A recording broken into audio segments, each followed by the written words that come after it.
Hello everyone, welcome to Avanti classes. My name is Manjit Bhardwaj और आज हम chemistry के अंदर एटॉमिक स्ट्रक्चर का लेक्चर नंबर 3 पढ़ने वाले हैं. ठीक है, this will be third lecture and let's start it. तो सबसे पहले आता है बेटा क्वांटम थ्योरी ऑफ रेडिएशन. ठीक है, तो अभी तक हमने जैसे अलग अलग मॉडल्स पढ़े थे, बोहर मॉडल भी इसके बीच में आता है, वो रह गया है अभी. ठीक है, लेकिन quantum theory of radiation, radiation की क्वांटम थ्योरी है ये, एटॉमिक स्ट्रक्चर की नहीं है. बोहर मॉडल सबसे बड़ा मॉडल है, मैं फिर से बता देता हूँ, जिसने बहुत कुछ अच्छा कर दिया था. बोहर मॉडल के बाद सबसे अच्छा मॉडल आया फिर क्वांटम मॉडल, जो अभी तक चल रहा है. ठीक है, ये भी पूरी तरह से करेक्ट नहीं है लेकिन काफी हद तक करेक्ट है. नेचर बदल जाता है किसी पर्टिकुलर लिमिट के बाद में, जब आप रूल लगाते हो तो लिमिट क्रॉस करने के बाद वो रूल काम नहीं करता है. तो लाइक दैट इसी तरह से क्वांटम रेडिएशन थ्योरी आई थी एक. ठीक है, हमने कल क्या किया था, वेव रेडिएशन, वेव या रे, RAY रे बोल देते हैं, वो एक ही चीज है, याद रख लेना. इलेक्ट्रोमैग्नेटिक रेडिएशंस को रेडिएशंस भी बोल देते हैं, इलेक्ट्रोमैग्नेटिक वेव भी बोल देते हैं, रे भी बोल देते हैं. ठीक है, किरणें जिन्हें बोलते हैं, किरणें. तो देखिए 1901 में मैक्स प्लैंक था, 1901 के अंदर distribution of frequencies radiation emitted from the hot bodies, he proposed the bold hypothesis that the radiation such as heat or light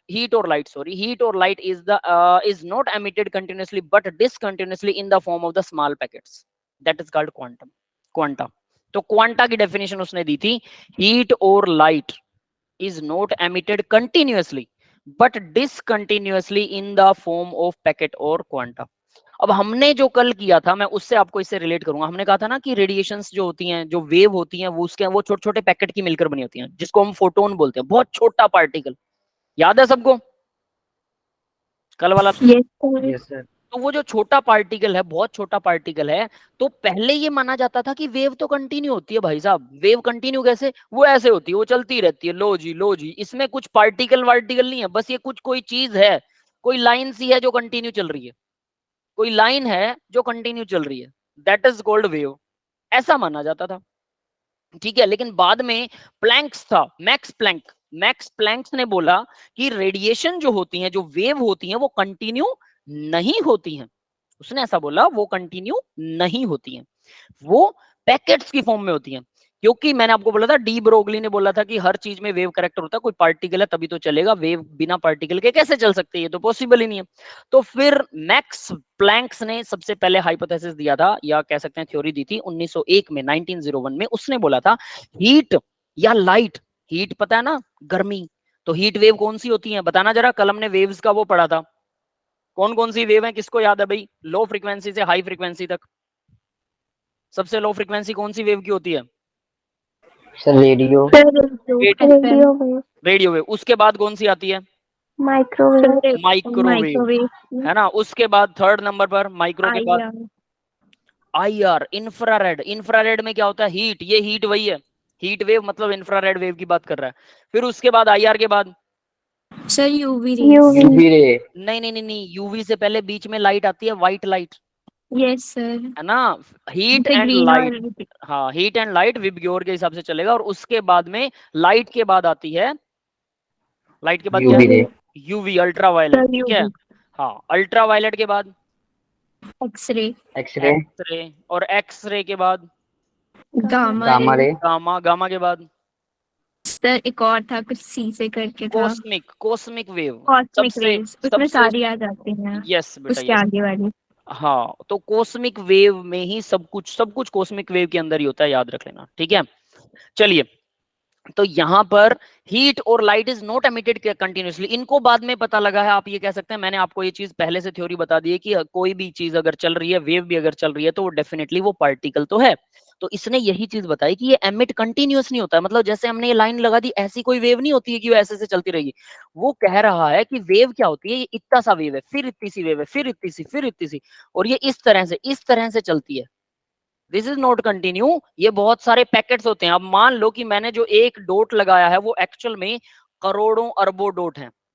एक डॉट में इनफाइनाइट नंबर ऑफ डॉट्स हैं, एक डॉट में इनफाइनाइट नंबर ऑफ डॉट्स, मतलब एक dot में बहुत सारे पैकेट हैं. तो ये इसमें भी आप तोड़ लीजिए, बहुत सारे पैकेट बनेंगे. बीच में जो खाली जगह मिल रही है वो खाली नहीं है, उसमें भी पैकेट है. बस मैंने आपको दिखाने के लिए ऐसा बनाया है कि आपको पता लगे कि पैकेट ऐसे चल रहे हैं, बीच में गैप नहीं होता. उन पैकेट्स के बीच में इतना माइनर गैप होता है कि हम उसको ना के बराबर मानते हैं, इसीलिए तो अरबों खरबों पैकेट बनेंगे. समझ गए ना बेटा? क्लियर है? तो सबको समझ में आ गया यहाँ तक? ठीक है। तो यहाँ हीट और वेव जो है वो कंटिन्यू नहीं होती, वो डिसकंटिन्यू होती है, ठीक है, यानी और वो पैकेट्स की फॉर्म में चलते हैं और उन पैकेट्स को बोलते हैं क्वांटा। क्वांटा मतलब वो packet. According to him energy of the electromagnetic radiation is directly proportional to the frequency of the radiation.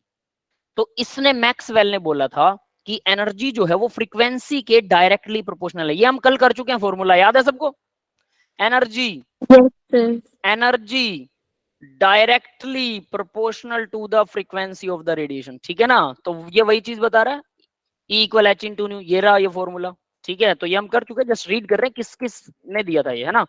The proportionality constant P, Planck's constant, क्योंकि ये मैक्स प्लैंक ने दी थी इसीलिए वो P है। Planck's constant 6.626 10 power -34 joule second. याद रख लेना, जूल सेकंड इकट्ठा है, ये जूल पर सेकंड नहीं है। जनरली बच्चे इसको जूल पर सेकंड समझ लेते हैं। यस बेटा, क्लियर है सबको? If proportional constant Planck's constant लगता है दैट इज h है, और if the energy of the radiation E, the frequency of the radiation nu, then we have E equal h into nu. तो ये planks की value है, ठीक है?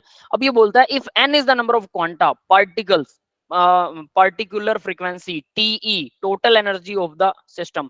तो देखो भी n का मतलब है नंबर ऑफ क्वांटा, यानी कितने पार्टिकल्स हैं। अगर वो लाइट है तो उस क्वांटा को फोटोन बोलते हैं, लाइट के क्वांटा को फोटोन बोलते हैं, ठीक है? ये हमने कल बात की थी।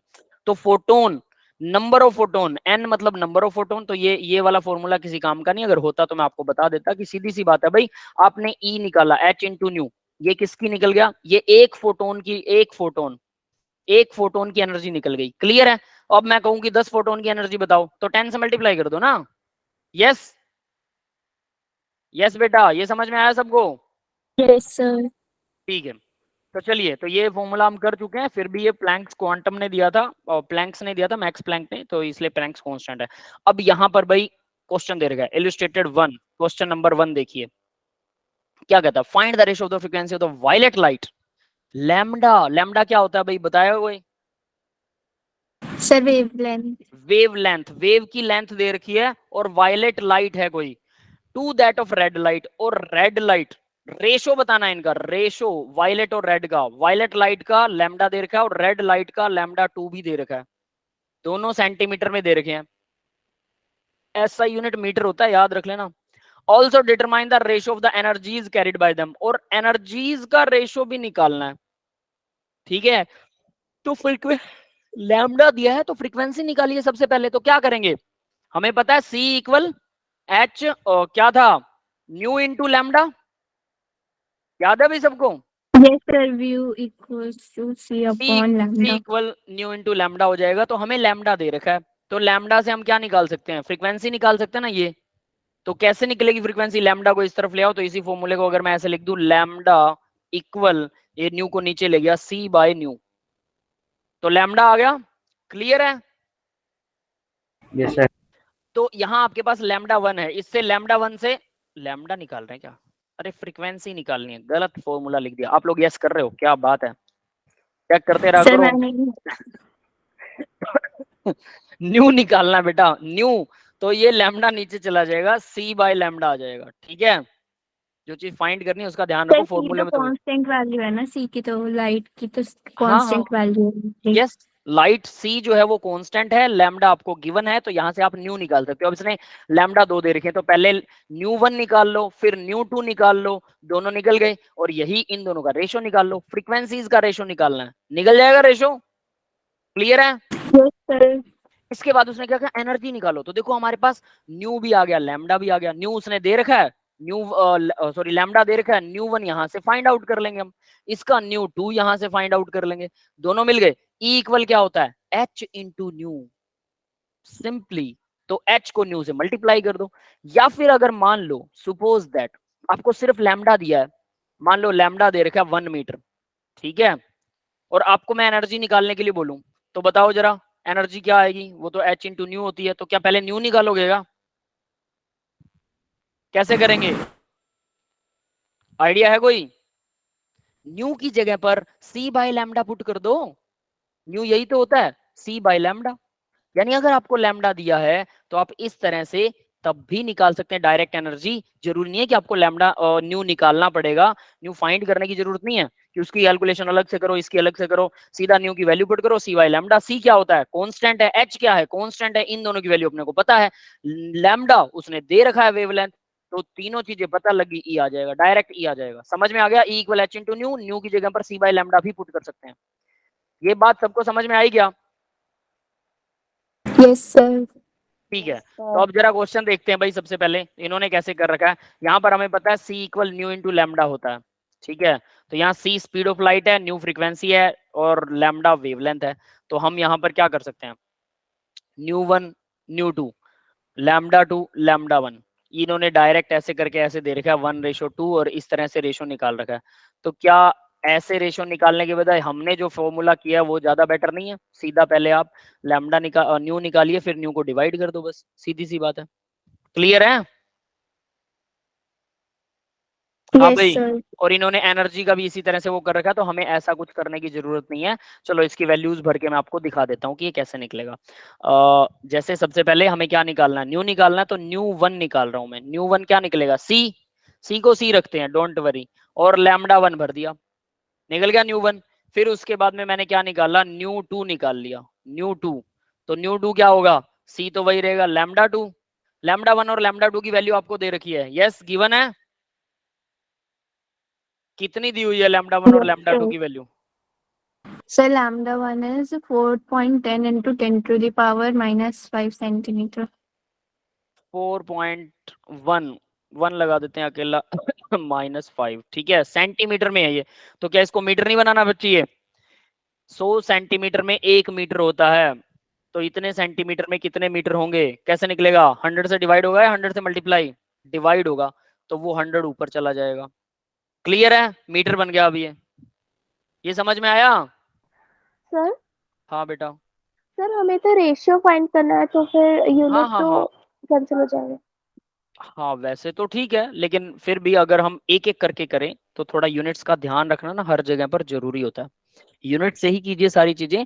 जब यूनिट कैंसिल हो रहा होगा तो आपको बहुत अच्छे से समझ में आएगा, लेकिन अगर ये चीज डिस्क्राइब ना की जाए तो बच्चे यूनिट का यूज ही नहीं करते हैं, और फिर कैंसिल हो रहा है नहीं हो रहा है उन्हें पता ही नहीं होता, वो डायरेक्ट निकाल देते हैं, डायरेक्ट सोल्व करते हैं, वो अच्छी चीज नहीं है। ठीक है, तो इसलिए मैं सारा कुछ वो डायरेक्टली सोल्व करा रहा हूँ। वो चीज ट्रिक व्रिक आप अपने आप सीख जाओगे कि इसमें ये करना है नहीं करना है, जब आप fast and hard and fast rule के हिसाब से चलोगे।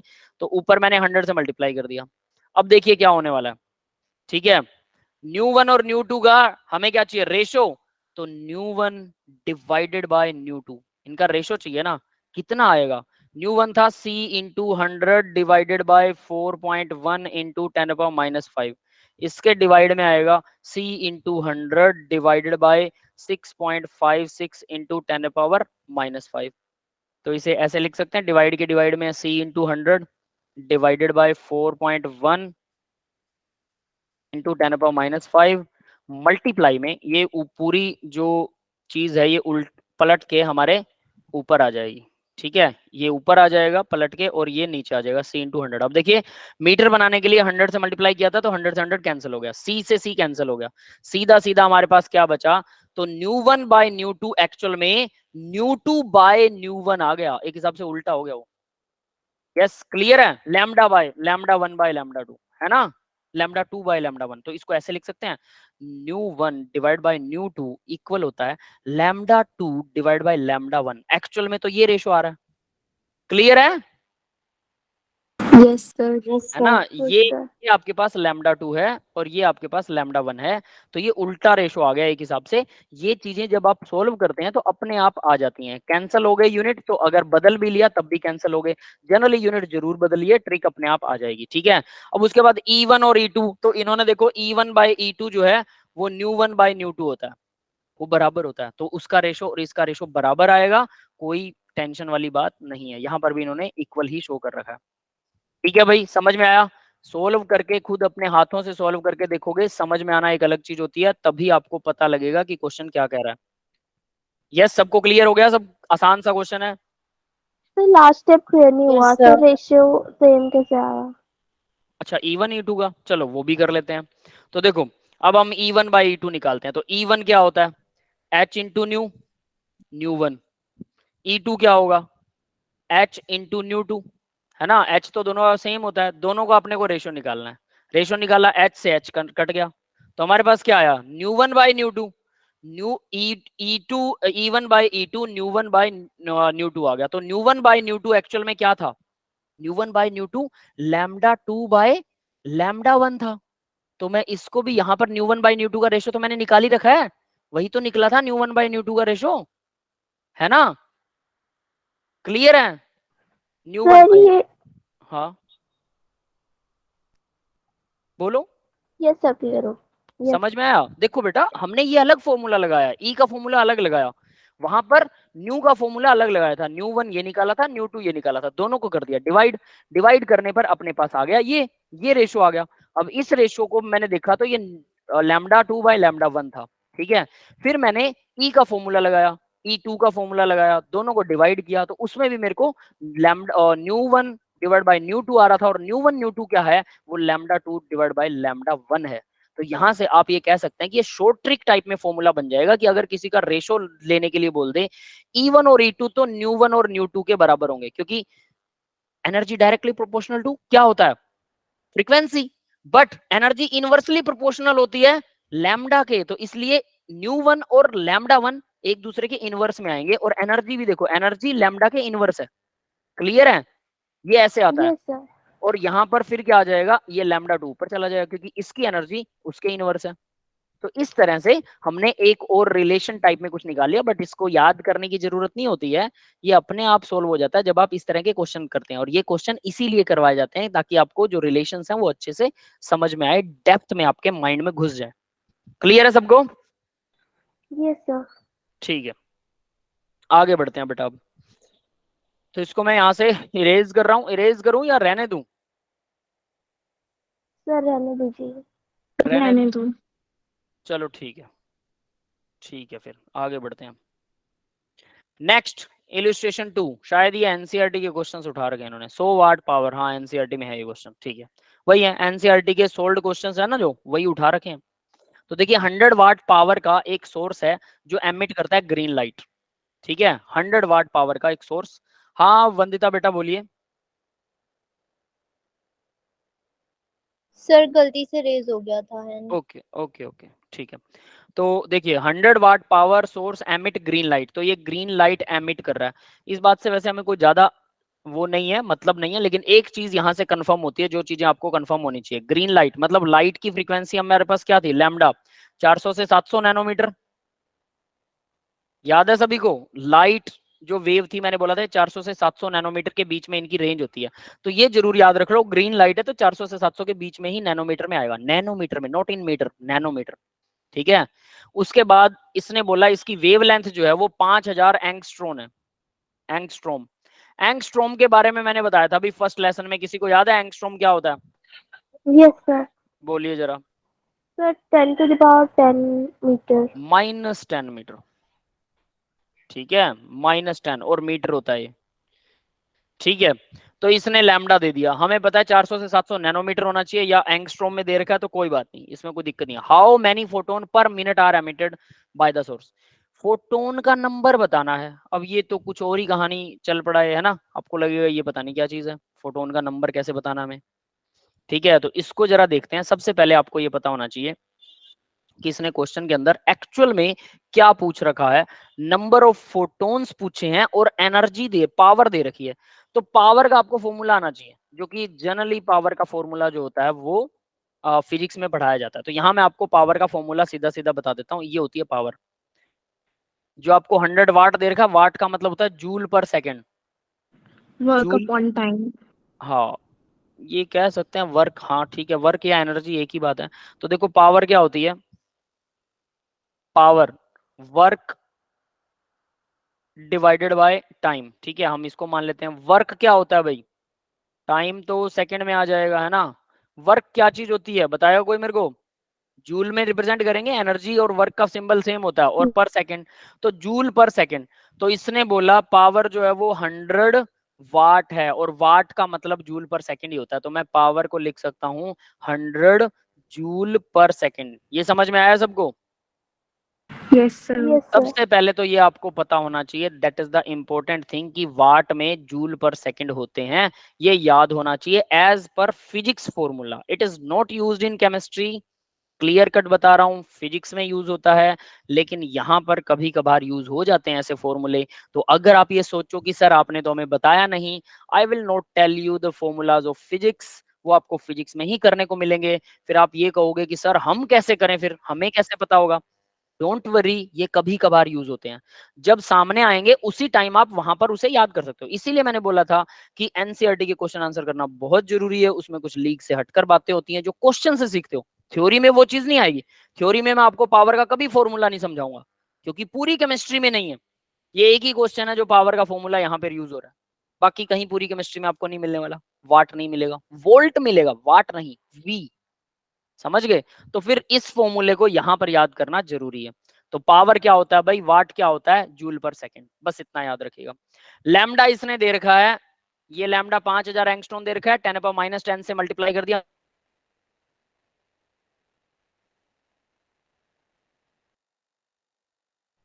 सर आपकी वॉइस नहीं आ रही। मेरी वॉइस नहीं आ रही? किसी को नहीं आ रही क्या मेरी वॉइस? यस सर, बीच में रुक गई थी। अभी आ रही है? Yes sir. यस सर, आप जी। ठीक है, ठीक है, इंटरनेट तो ठीक है मेरा। चलिए, हो सकता है कई बार डिफ्लेक्शंस आ जाते हैं, डोंट वरी। तो ठीक है, तो आगे बढ़ते हैं अब जरा। तो देखिए, पी जो है वो 100 जूल पर सेकंड, लैम्डा उसने दे रखा है, और टाइम उसने बोला 1 मिनट। 1 मिनट में कितने फोटोन एमिट होंगे, तो टाइम यानी 60 सेकंड का उसने टाइम भी दे रखा है। तो भाई हमें पता है कि पावर है 100 जूल पर सेकंड, 1 सेकंड में 100 जूल। तो यहां से अब आप सॉल्व कर सकते हैं इसे, ठीक है? तो इसको अब सॉल्व कैसे करते हैं वो मैं आपको दिखाने वाला हूं। पावर का मीनिंग तो आपको याद रखना है, लेकिन इसे अब सोल्व कैसे करना है। देखिए, पावर है 100 जूल पर सेकंड, यानी 1 सेकंड में जो भी हमारा सोर्स है लाइट का, वो 100 जूल एनर्जी यूज करता है 1 सेकंड में। हमें टाइम दिया 60 सेकंड का, तो 60 सेकंड में कितनी जूल एनर्जी यूज करेगा वो, ये निकल गया। समझ में आ गया है सबको? क्लियर है भाई? 6000 यस जूल, सर। 6000 जूल तो हमारे पास यहां से आ गई, ये आ गई टोटल एनर्जी। एनर्जी आ चुकी है। अब देखिए जरा, एनर्जी क्या होती है, what is E? E equal H into, ये भी पता है सबको, टोटल एनर्जी हमें पता है। लेकिन एक फोटोन की एनर्जी यहां पर है ना, लाइट सोर्स वेवलेंथ 5000, वेवलेंथ यानी कि एक उसकी वेव की लेंथ बता रखी है 5000 एंगस्ट्रॉम। तो यहां पर हम एंगस्ट्रॉम की जगह पर क्या भर सकते हैं, E equal H into nu दे रहेगा, और उसने दिया लैम्डा, तो सी बाय लैम्डा पुट कर दू न्यू की जगह पर। ये समझ में आ गया? Yes, sir. तो E इक्वल कितना, ये H मल्टीप्लाई में C, दोनों कांस्टेंट है, डिवाइड के अंदर आएगा 5000। ये कितना निकाला था इसने, 5000 को 10⁻⁻10 से मल्टीप्लाई कर रखा है, तो 5000 मल्टीप्लाई बाय 10⁻⁻10। एसआई यूनिट में क्यों चेंज किया, नैनोमीटर को, एंगस्ट्रॉम को सॉरी मीटर में क्यों चेंज किया? C क्या होता है, मीटर पर सेकंड, H क्या होता है, जूल सेकंड, तो सारे एसआई यूनिट है, एनर्जी का एसआई यूनिट जूल है, तो इसलिए सबको एसआई यूनिट में कन्वर्ट करना जरूरी है। तो ये आपके पास आ गया एनर्जी। किसकी एनर्जी आई, एनर्जी जूल में आएगी, ठीक है? 1 फोटोन, एक फोटोन की एनर्जी आएगी ये समझ में आया भाई? हमने एक फोटोन की एनर्जी निकाल ली, ठीक है? अब आपके पास टोटल एनर्जी है 6000 जूल, वो उसकी पावर से निकाल ली कि 1 मिनट बल्ब जगेगा तो 6000 जूल एनर्जी एमिट कर देगा। कैसे? 1 सेकंड में वो 100 जूल एनर्जी पी जाता है बल्ब, ठीक है, जो भी लाइट का सोर्स है। 1 सेकंड में 100 जूल, ये पावर से पता लगा, है ना? तो 60 सेकंड में कितना खा जाएगा, 60 से मल्टीप्लाई कर दिया, 6000 जूल, दैट्स इट। क्लियर है सभी को? तो अब बताइए आगे क्या करना है आपको। नंबर ऑफ फोटोन बताने दे, कैसे बताएंगे number of photon? Number of photon बताए थे ना, number of photon, how many photons पर मिनट, 1 मिनट में कितने फोटोन निकलेंगे, मतलब 1 मिनट में हमने टोटल एनर्जी तो निकाल ली 6000 जूल, और एक फोटोन की एनर्जी भी है मेरे पास। बताओ 1 मिनट में कितने फोटोन निकलेंगे, कैसे निकलेगा? है किसी के पास आइडिया? Anyone else? किसी का दिमाग नहीं चल रहा क्या यहाँ पे? चलो एक और एग्जांपल देता हूं, आसान एग्जांपल, फिर बताइएगा। ठीक है, आपके पास में कोई समझ लीजिए कि पावरफुल सोर्स है, ठीक है, जिसके अंदर पावर नहीं है, सॉरी, आपके पास सपोज दैट कोई किसी चीज का वजन है, उसका वजन है 100 किलो, कोई चीज है, और वो किसी पर्टिकुलर छोटे छोटे पार्ट से मिलकर बनी हुई है। टोटल एनर्जी 6000 जूल है और वो फोटोन से मिलकर बनी हुई है। एक फोटोन की एनर्जी पता है, 6000 जूल में कितने फोटोन होंगे ये निकालना है। तो मान लो कि आपके पास में 100 जूल की 100 किलो की कोई चीज है जो छोटे छोटे पार्ट से मिलकर बनी हुई है, और मैंने कहा कि एक पार्ट जो है उसका जो वजन है वो 10 किलो है। तो बताओ 100 किलो में कितने पार्ट्स होंगे? समझ में आया? मनंजय ने सही आंसर दिया, 10 है ना। 10 किलो का एक पार्ट है, टोटल 100 किलो आपके पास पड़ा है, इसका मतलब 10-10 किलो के 10 पार्ट हो जाएंगे। तो total energy divide by energy of photon, तो यहां पर क्या आ जाएगा, number of photon, number of photon क्या आएगा भाई, total energy, total energy divided by energy of one photon. समझ में आ गया? अभी सॉल्व कर सकते हो इसको। तो टोटल एनर्जी हमारे पास कितनी है, 6000 जूल, डिवाइड बाय एक फोटोन की एनर्जी क्या आएगी, H इंटू सी, जो मल्टीप्लाई नीचे थे और ऊपर जो नीचे था वो ऊपर चला जाएगा, मल्टीप्लाई में 5000 और इसके मल्टीप्लाई में 10⁻⁻10। यस, आ गया। H और C की वैल्यू भर लो। H की वैल्यू कितनी होती है, anyone knows? 6.6 joule second. Yes, 6.626 into 10⁻34 joule second. ठीक है, तो ये आ जाएगा 6.626 इंटू 10⁻34 जूल सेकंड, यहाँ यूनिट नहीं लिखेंगे, और ये आ जाएगा 3 इंटू लाइट की speed 3 into 10⁸ metre per second. ये लो, ये कैलकुलेटेड एरिया आ गया, नंबर ऑफ फोटोन यहाँ से आ जाएंगे। क्लियर है भाई? और इन्होंने भी निकाल रखा है नंबर ऑफ फोटोन्स कितने आएंगे, ये आएंगे 1.5 इंटू 10⁻22। इतने फोटोन निकल जाएंगे 1 मिनट में। क्लियर है बेटा? क्वेश्चन सबको समझ में आ गया? Yes sir. ठीक है, नेक्स्ट देखते हैं। नेक्स्ट क्वेश्चन असर्शन और रीजनिंग वाला है। जनरली असर्शन रीजनिंग वाले क्वेश्चंस आते होते हैं पेपर के अंदर भी, आप लोगों को पता होगा, नीट जेई के अंदर भी आते हैं। A black body is an ideal body that emit and absorb radiation of all frequencies. ये ब्लैक बॉडी होती है भाई, बिल्कुल सही चीज है ये। व्हाट इज ब्लैक बॉडी, अब ये मैं बता देता हूं आपको। जो हमने कल बोला था ना, कल जितनी भी कहानी आपको सुनाई थी, रेडिएशन होती है, वेव होती है, वेव कैसे बनती है, पार्टिकल से मिलकर बनती है। पार्टिकल का साइज बहुत छोटा हो जाता है तो हम उसको वेव बोल देते हैं, क्योंकि उसका मास ना के बराबर हो जाता है। जब पार्टिकल्स का साइज बड़ा हो जाता है, उसका मास जो है वो ना के बराबर नहीं होता, तो वेव नेचर ना के बराबर हो जाता है, क्योंकि वेव नेचर बहुत छोटा रह जाता है। एक चीज बढ़ेगी तो दूसरा घट जाती है। तो इंटरमीडिएट में इलेक्ट्रॉन आता है। इलेक्ट्रॉन क्या है, वो पार्टिकल भी है, वेव भी है। वैसे सभी चीजें पार्टिकल वेव नेचर दिखाती हैं, लेकिन बड़ी चीजों का वेव नेचर कम हो जाता है, पार्टिकल नेचर ज्यादा हो जाता है। छोटी चीजों का पार्टिकल नेचर ज्यादा हो जाता है, और सॉरी वेव नेचर ज्यादा होता है, particle nature come. Electron in between आता है, उसमें दोनों नेचर बराबर के जिंदा रहते हैं। क्लियर है? ये हमने किया था। तो इससे पहले, ये चीजें होने से पहले, ये चीजें पता होने से पहले बहुत सारे एक्सपेरिमेंट्स हुए थे, तो उनके अंदर एक चीज आई थी, ब्लैक बॉडी। ब्लैक बॉडी क्या होती है? ब्लैक बॉडी आइडियल बॉडी होती है। ये डेफिनेशन लिखी और बिल्कुल सही है, इसको क्वेश्चन मत समझिएगा, ये डेफिनेशन है। ब्लैक बॉडी वो आइडियल बॉडी है जो कि एमिट कर सकती है और एब्जॉर्ब कर सकती है radiation of all frequencies. Her frequency की रेडिएशन को एमिट और एब्जॉर्ब कर सकती है, that is called black body. ये बात क्लियर होगी सबको? Yes, sir. अब इसका मतलब देखो भाई, ऐसा है, आपको पता है जो ब्लैक कलर होता है वो सब तरह की रेडिएशन को एब्जॉर्ब कर लेता है, यस और नॉट? Yes, sir. और व्हाइट कलर सारी रेडिएशन को छोड़ देता है। तो हमने ये चीज ऑब्जर्व की कि जो ब्लैक चीजें होती है ना, काली चीजें जो होती हैं ब्लैक कलर की, वो सब तरह की रेडिएशंस को खा जाती हैं, एब्जॉर्ब कर लेती हैं। तो क्या एब्जॉर्ब कर सकती है, तो क्या वो छोड़ नहीं सकती क्या? मैंने किसी बहुत ब्लैक चीज को गर्म किया तो वो ठंडी नहीं होएगी? ठंडी तो होएगी। अगर वो ठंडी हो रही है, ब्लैक चीज अगर ठंडी हो रही है, तो डेफिनेटली वो रेडिएशन छोड़ेगी भी। तो परफेक्ट ब्लैक बॉडी वो होती है जो हर तरह की रेडिएशन को एब्जॉर्ब कर सके, हर तरह की रेडिएशन, एक दो तरह की नहीं, हर तरह की। ठीक है, वो हर तरह की मतलब कि जो आपके रेडियो वेव्स थी, रेडियो वेव से लेके और कॉस्मिक वेव तक, सभी रेडिएशंस को जो बॉडी एमिट कर सकती है, छोड़ सकती है और एब्जॉर्ब भी कर सकती है परफेक्टली, उसको बोलते हैं परफेक्ट ब्लैक बॉडी।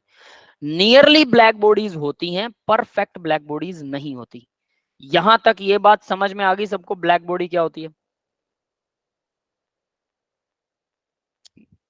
ठीक है, ठीक है। तो यहाँ ये डेफिनेशन लिखी हुई है ब्लैक बॉडी की, बिल्कुल सही है। अब रीजन दिया इसने, the frequency of radiation emitted by black body goes from lower to higher frequency. Frequency energy के डायरेक्टली प्रोपोर्शनल होती है। तो ये कह रहा है कि लो फ्रीक्वेंसी मतलब लो एनर्जी से हाई एनर्जी वाली फ्रीक्वेंसी या हाई फ्रीक्वेंसी के ऊपर जो रेडिएशन एमिट हो रही है, with increase in temperature, temperature बढ़ाओगे तो एमिटेड जो रेडिएशन है वो लो से हाई एनर्जी के ऊपर जाएगा। ये बिल्कुल बिल्कुल सही बात है। कैसे? इसको मैं जरा इल्यूस्ट्रेट करता हूँ, ये क्या कह रहा है। यहाँ आपके पास कोई ब्लैक बॉडी है, ठीक है, परफेक्ट ब्लैक बॉडी, ये ब्लैक बॉडी है, ब्लैक बॉडी, ब्लैक बॉडी है, इसको आप गर्म कर रहे हो तो ये एब्जॉर्ब कर रही है रेडिएशन, यस और नोट? गर्म करेंगे तो ये गर्म हो जाएगी, है ना? यस। तो आप इसे गर्म कर रहे हो, तो अगर आप इसे लो टेम्परेचर पर गर्म कर रहे हो तो ये धीरे धीरे मतलब थोड़ी थोड़ी रेडिएशन थोड़ा थोड़ा गर्म होगी, तो गर्म ये होगी तो ये छोड़ेगी भी एनर्जी, पहले एब्जॉर्ब कर ली फिर छोड़ रही है। और अगर आप इसे हाई टेम्परेचर पर गर्म कर रहे हो तो हाई रेडिएशंस को एब्जॉर्ब करेगी और हाई रेडिएशंस को वापस एमिट करेगी। क्लियर है? ये बात बोल रहा हूँ। टेम्परेचर इंक्रीज करने पर फ्रीक्वेंसी एनर्जी, यानी फ्रीक्वेंसी को एनर्जी समझिए, मैंने पहले भी बोला था, एनर्जी जो डायरेक्टली प्रोपोर्शनल है, फ्रीक्वेंसी डायरेक्टली प्रोपोर्शनल है एनर्जी के। तो frequency of the radiation emitted by the body goes from lower to higher, energy lower से हायर में जाती है। जब टेम्परेचर इंक्रीज करते हैं तो फ्रीक्वेंसी ऑफ रेडिएशन भी इंक्रीज हो जाता है। बिल्कुल होगा ना, क्योंकि टेम्परेचर इंक्रीज करोगे तो ज्यादा एब्जॉर्ब करेगी, ज्यादा एब्जॉर्ब करेगी तो ज्यादा छोड़ेगी। क्लियर है? ये बात समझ में आया? यहां तक सबको क्लियर हो गया बेटा? Yes, जल्दी sir. बताइए। ठीक है, तो रीजन दे रखा है, असर्शन था कि ब्लैक बॉडी वो होती है जो सब तरह की रेडिएशन एब्जॉर्ब कर सके और सब तरह की रेडिएशन को छोड़ सके। और रीजन दे रखा है कि लो टेम्परेचर पर तो वो लो एनर्जी एमिट करेगी, हाई टेम्परेचर पर हाई एनर्जी एमिट करेगी। तो क्या असर्शन और रीजन सेम है? सही है, दोनों सही हैं, रीजन भी सही है अपनी जगह पर, बट असर्शन का ये रीजन नहीं है। रीजन सही है, असर्शन भी सही है, बट ये एक दूसरे के कॉम्प्लीमेंट्री नहीं है।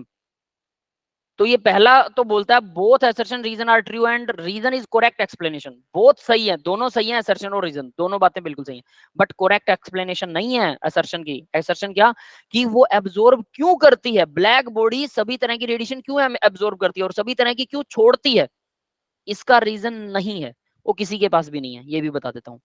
तो पहला तो सही नहीं है। दूसरा, both assertion reason are true, the reason not correct explanation of the assertion, बिल्कुल सही है, ये होना चाहिए, रीजन करेक्ट एक्सप्लेनेशन नहीं है। थर्ड देखो, assertion is true but the reason is false, reason भी ट्रू है। फोर्थ देखो, assertion is false but reason is true, ये भी गलत है। तो B is the right, second is the B, it is not B, it is second, second is the right answer. Clear है भाई? ये राइट आंसर है, ये गलत है, ये भी गलत है और ये भी गलत है। यस, क्लियर हो गया बेटा सबको ये? Yes, sir. ठीक है, आगे बढ़ते हैं। अब जरा ये ध्यान रखिएगा, ये डेफिनेशन है ना कि क्वेश्चन, इसको समझिएगा। नेक्स्ट क्वेश्चन देखिए क्या कहता है, इलेक्ट्रोमैग्नेटिक रेडिएशन ऑफ वेवलेंथ। अब ये क्वेश्चन आप खुद सॉल्व कर सकते हैं बड़े आसानी से। Electromagnetic radiation of wavelength 242 nanometre is just sufficient to ionise sodium atom, sodium atom को आयोनाइज करने के लिए ये काफी है। The ionization energy of sodium is in kilo joule per mole. अब ये भी याद रखना, किलो जूल में देना, जूल में नहीं, किलो जूल में, और पर मोल में देना। ये चीज ध्यान रखनी होती है, जब आप प्रैक्टिस करते हैं तब ये चीजें समझ में आती हैं कि किलो जूल पर मोल पर ध्यान देना। तो बोल रहा है कि एनर्जी बतानी है, आयोनाइजेशन एनर्जी, और ये कह रहा है इतनी वेवलेंथ सफिशिएंट है, तो इसकी एनर्जी निकाल लो ना, क्या दिक्कत है। E equal H into new होता है, तो E इक्वल एनर्जी कितनी आ जाएगी, ये एक वेवलेंथ है, एक वेव की लेंथ है, तो यानी एक फोटोन की एनर्जी निकलेगी, है ना, 1 मोल की नहीं निकलेगी, एक फोटोन की। ठीक है, तो यहां देखिए अब क्या होगा, एनर्जी कितनी आएगी, एच इंटू न्यू। एच तो ऐसा रहेगा, न्यू की जगह क्या भर सकता हूँ, सी बाय लैम्डा। लैम्डा इसने दे रखा है, नैनोमीटर में दिया है, मुझे मीटर में निकालना है, क्या करूं, तो E equal H into c divided by lambda 242 nanometre के लिए क्या करूं भाई, मीटर बनाने के लिए 10⁻⁹ यही होता है nano.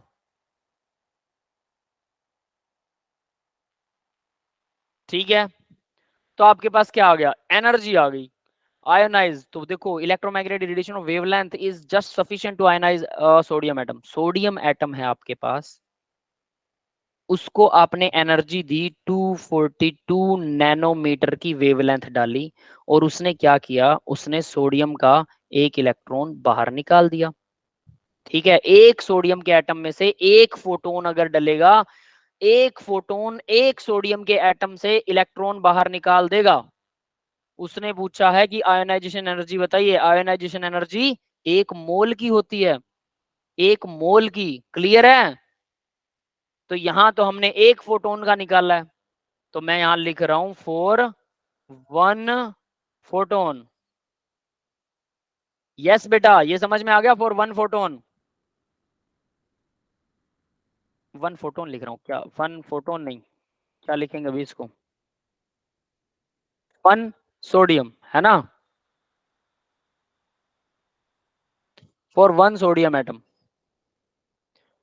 For 1 Na atom. Clear है? एनर्जी, आयोनाइजेशन एनर्जी है। अब मुझे तो 1 मोल का निकालना है, तो H इंटू सी मल्टीप्लाई में 1 मोल में कितने होते हैं, 6.022 इंटू 10⁻23। इतनी चीजें होती हैं 1 मोल में, तो 1 मोल एटम्स का निकालना है मुझे, तो उतने से एनर्जी को उतने से मल्टीप्लाई कर देंगे, 242 मल्टीप्लाई में 10⁻⁹ फॉर 1 मोल।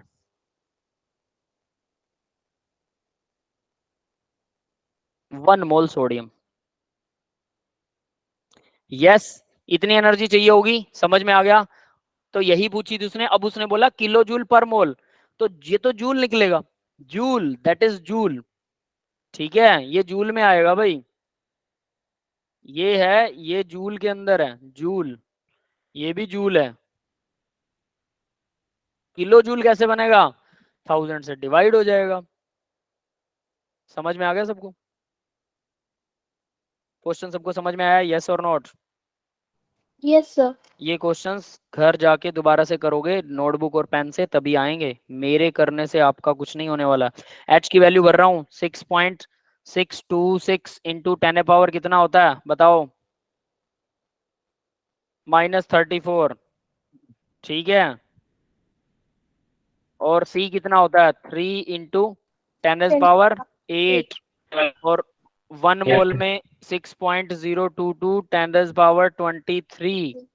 नीचे क्या आएगा, 242 मल्टीप्लाई में 10⁻⁹ और 1000 से डिवाइड करना था इसको पूरे को, इतने जूल है, तो 10 यानी 1000 से डिवाइड भी कर दिया मैंने, 4 किलो जूल। यहां मैं लिख रहा हूं इसको 4 किलो जूल। तो ये पूरी टर्म क्या बन गई, अब ये किलो जूल पर मोल बन गया है। क्लियर है भाई सबको? अब इसकी कैलकुलेशन निकाल के बताओ आंसर कौन सा सही होगा। कौन फटाफट मेरे को कैलकुलेशन निकाल के बता सकता है, 1 2 3 4 इन चारों में से कौन सा सही है?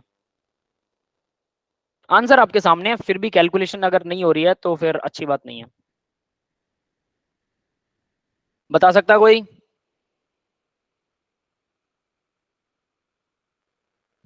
What will be the right answer? चलो मैं भी सॉल्व करता हूं आपके साथ और देखते हैं कि आप लोग क्या करते हो और कितना जल्दी करते हो। E इक्वल 6.6 है ये, इसको 6.6 ले रहा हूं ओवरऑल। ये कैलकुलेशन करना सिखा रहा हूं, जिन बच्चों ने आज तक कभी नोटबुक पेन को हाथ नहीं लगाया तो समझ लेना कि उनको कुछ अभी तक करना नहीं आता है। ठीक है, सोनू ने आंसर दिया है सी, चलो चेक करते हैं। तो देखिए भाई, 6.6 ले रहा हूं इसे सिर्फ, 10 रेज की पावर को बाद में लिखूंगा, मल्टीप्लाई में 3 ले रहा हूँ, 10 रेज की पावर को फिर से बाद में लिखूंगा, मल्टीप्लाई में 6 ले रहा हूँ, ओनली 6.022 को 6 ले रहा हूँ होल नंबर में, थोड़ा जल्दी मल्टीप्लाई करने के लिए, क्योंकि हम ओवरऑल आंसर निकालेंगे। 10⁻23 ये आ गया, 10 रेज पावर 8 ये आ गया, 10 रेज पावर -34 ये आ गया, और ऊपर नीचे देखिए 10⁻⁻9 है, तो मैं इसको ऊपर लेके जा रहा हूँ 10⁻9, ये आ गया 1000 दिया हुआ है, 10⁻3 होता है, ऊपर जाएगा 10⁻−3 हो जाएगा। क्लियर है, ये चीज सबको समझ में आई क्या? यस और Yes, sir. Note? Yes, sir. तो नीचे क्या बचा? नीचे सिर्फ 242 बच गया, है ना? अब जरा डिवाइड मल्टीप्लाई करें, 6.6 है, इसका पॉइंट अगर हटा दूं, इसके नीचे यहाँ 10 लगा दूं, तो ये 66 बन गया। 3 है, 6 है, इनकी मल्टीप्लाई रहेगी और 6 को 10 को ऊपर लेके जाऊंगा, 10⁻−1 हो जाएगा ये। तो E equal 66 into 3 into 6 divided by 242 multiply में 10 रेज की कितनी पावर आएगा? अभी ये 10⁻−1 यहाँ जोड़ लेना, तो -3 या -4 हो जाएगा ये, क्योंकि ऊपर जाके 10⁻−4 -34 कितना हो गया? माइनस का 38 तो माइनस से बन गया, इससे और इससे, और ये कितना है? 23, 8, 11, 31 और 9 कितने बने भी? 31 एंड 9 40। तो -37 होगा ना? 37 कैसे? नहीं सर, ठीक। अरे ये नीचे वाला 10 बेटा, नीचे वाला 10 ये ऊपर जाएगा, माइनस का हो जाएगा, ठीक है? Okay sir. हाँ, तो टोटल 40 - 38 तो कितने बन गए भाई? 10⁻2 बचेगा बस, 100 बच गया, 100, और कुछ नहीं है, दैट्स इट। अब इनको डिवाइड कर लो भाई, कितना आएगा? 6 से 3 से कितने से डिवाइड होता है? इसको 240 मान लूं, थोड़ा सा कैलकुलेशन में करेक्शन करते हैं, तो 3 से डिवाइड करेंगे, 3 1 जा, 3 8 जा 0, ठीक है? अभी क्या कर सकते हैं? 66 और 6 और 80 रह गया, 2 से 40, फिर 2 से 20, तो यहाँ 2 से 3 आएगा, यहाँ 2 से 3 आ जाएगा, 20 रह गया। तो अब कितना आ गया टोटल? 3 3 जा 99 है, और मल्टीप्लाई में 100, मतलब मल्टीप्लाई की बजाय मैं डायरेक्टली 00 लगा देता हूँ, नीचे आ गया 20, एक 0 से एक 0 काट देते हैं, कितना आएगा भाई? 2 2 4 जा 8, एक और 9, एक और 0, 2 5 जा, that's it, kilo joule per मोल। इतना आ रहा है अपना तो आंसर, 490 है कुछ, 494, that is the answer. B किसने बताया था? आप बताओ जरा, गलत बताया था उसने। अपना 495 आ रहा है, क्योंकि हमने एवरेज लिया ना सबका, ये बात समझ में आ रही है? Yes, sir. हमने एवरेज लिया था, तो देखो एवरेज लेने के बावजूद नियरली आंसर आ गया। अब कुछ बच्चे जो क्वेश्चन सॉल्व करते हैं ना, वो पूछते होते हैं, आप लोग मेरे को लग रहा है क्वेश्चन सॉल्व करते नहीं हो, तो इसलिए आप लोगों ने ऐसा क्वेश्चन मेरे से पूछा नहीं, और ये बहुत बुरी बात है बेटा, क्योंकि मैं यही सिर्फ एक चीज चाहते हैं कि क्वेश्चन सॉल्व कीजिए, आपके पास जो प्रॉब्लम्स आएंगी वो अलग लेवल की आएंगी।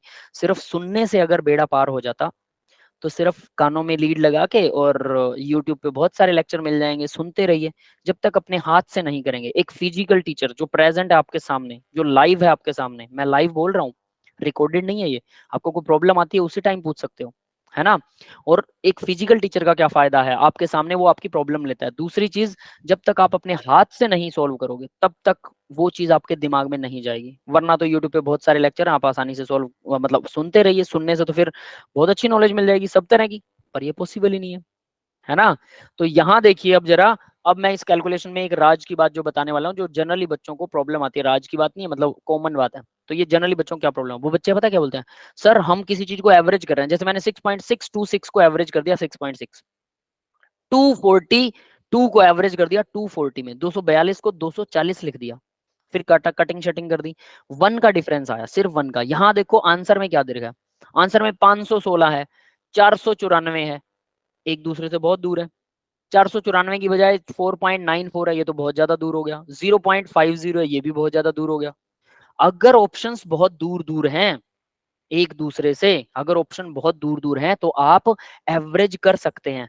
ऊपर से कुछ कम कर दिया, नीचे से भी कुछ कम कर दिया, तो ओवरऑल आपका आंसर ठीक ठाक आएगा। ऊपर कुछ बढ़ा दिया, अब मैंने तो 242 का 240 कर दिया, बट मैं ऐसा भी कर सकता 242 को 245 कर दूं। अगर ऊपर 245 होता और मेरे को उसको काटना है, तो मैं ऊपर 245, नीचे 242 को 245 मान के काट देता, 1 है, बात खत्म। उसको मैं एवरेज कर सकता हूं, काट सकता हूं। लेकिन अगर आंसर बहुत आसपास है, आंसर आसपास मतलब अगर आंसर ये दिया होता, एक तो आंसर है 494, दूसरा आंसर है 495, तीसरा आंसर है 493, चौथा आंसर है 496। अब देखो 94 आ गया, 93 आ गया, 95 आ गया, 96 आ गया। सारे बहुत पास पास हैं। अगर इसमें आपने गड़बड़ कर दी, ये समझ में आया, इसमें आप एवरेज के चक्कर में पड़ोगे। इसको तो आपको एग्जैक्ट वही आंसर्स लेके पूरा पूरा सॉल्व करना पड़ेगा, तभी आंसर सही आएगा। समझ में आ गया? कुछ बच्चे पूछते हैं सर फास्ट कैलकुलेशन कैसे करें। मैंने आपके सामने ये कैलकुलेशन करके दिखाई है। कहीं पे भी मैंने किसी चीज को मल्टीप्लाई किया क्या? कोई बड़े लेवल वाली मल्टीप्लाई की? नहीं की ना। सारे सिंपल सिंपल मल्टीप्लाई किए, लास्ट में देखो आराम से हो गया, कोई कैलकुलेटर की जरूरत नहीं पड़ी, एवरेज कर सकते हैं। लेकिन अगर आप बिल्कुल नियरली आंसर है सारे के सारे, तो फिर एग्जैक्ट आंसर निकालना पड़ेगा, फिर मल्टीप्लाई डिवाइड भी करनी पड़ेगी, तो उसको सबसे लास्ट में करो, जितना सोल्व कर सकते हो कर लो। हाँ रचना बेटा बोलिए। सर अगर सब्जेक्टिव टाइप क्वेश्चंस होंगे तो फिर हम एवरेज ले सकते हैं? सब्जेक्टिव टाइप में कैसे? मतलब ये तो क्वेश्चन पे डिपेंड करेगा, कैसे, क्या कहना चाहते हो? सर जैसे इसमें एमसीक्यूज थे तो एमसीक्यूज नहीं होते, फिलअप्स टाइप का होता तो। सब्जेक्टिव में नियरली आंसर निकल जाए, हाँ। जैसे अगर फिलअप में हो, मान लो कि कोई बोलता है कि इन्होंने यही आंसर है, इसमें 4 एमसीक्यूज हैं, 4 आपको वो दे रखे हैं ऑप्शंस। ऑप्शंस देने की बजाय ये डैश लगा देता, sodium in dash kilo joule per mole dash fill up, तो वहां आप 495 किलो जूल पर मोल भर दोगे या 494 किलो जूल पर मोल भर दोगे, तो वो गलती नहीं मानी जाएगी, वो ठीक रहेगा। समझ में आ गया? उसमें एवरेज कर सकते हो। लेकिन अगर 4 ऑप्शन दे रखे हैं, चारों एक दूसरे के बहुत नियर हैं, तो एवरेज करना तो बेवकूफी है। चारों एक दूसरे से बहुत दूर हैं, तो आप एवरेज कर सकते हो। सर ठीक है। हम एवरेज जेई में भी कर सकते हैं? हाँ हाँ, जेई में एडवांस में सब में कर सकते हो, डिपेंड करेगा ऑप्शन पे। यही तो चीज समझा रहा हूँ, ऑप्शन पे डिपेंड करेगा बेटा। तो कैलकुलेशन खुद अपने हाथ से करना सीखिए, बहुत आसानी से हो जाती है, बट ऑप्शन पे डिपेंड करेगा कि आप कैसे कर रहे हैं। ठीक है? Yes sir. है ना, कई बार एवरेज की जरूरत होती है, कई बार नहीं होती है। नेक्स्ट देखते हैं बेटा, energies of E1 and E2 of the two radiations are 25 electron volt and 50 electron volt respectively. The relation between their wavelength λ1 and λ2 will B.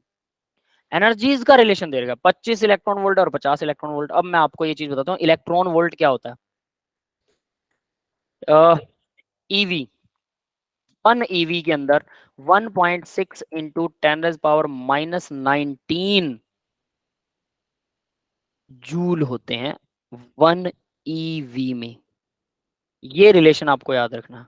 और एक इलेक्ट्रॉन के ऊपर चार्ज कितना होता है भाई? जूल होते हैं, कूलम होते हैं। एक इलेक्ट्रॉन पर चार्ज कितना होता है, पता है किसी को? 1.6 कूलम। यही चीज है जो मैंने दे रखा है। एक इलेक्ट्रॉन वोल्ट के ऊपर जो चार्ज होता है वो यही होता है, ठीक है। और वो जूल के अंदर 1.6 इंटू 10⁻⁻19 कूलम ही चार्ज होता है एक इलेक्ट्रॉन के ऊपर।